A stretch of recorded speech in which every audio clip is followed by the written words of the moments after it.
Saan na sila pupunta para ma-flex natin?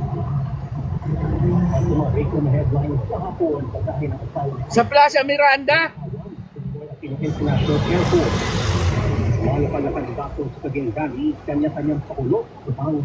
Grabe naman yan. Ayan po guys, lahat po yung mga yung mga nakikinig ngayon dito, pinapaalis daw po sa Bonifacio Shrine yung ating mga ka-DDS. Kaya sa Plaza Miranda na lang daw po pupunta. Tayo sa Paco. Hindi,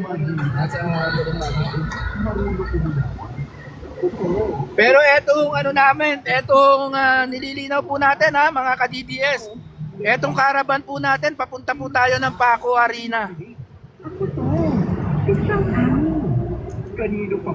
Pero yun nandun daw sabi ng mga ka-DDS natin, mga ibang ka-DDS natin na pupunta sa sa Bonifacio Shrine, hindi po yata pinayagan doon, pinaalis at sa na lang daw yata sa Plaza Miranda.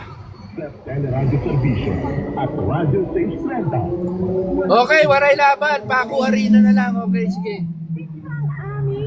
Okay guys, para wag tayong malito, lahat na lang sa Paco Arena pumunta.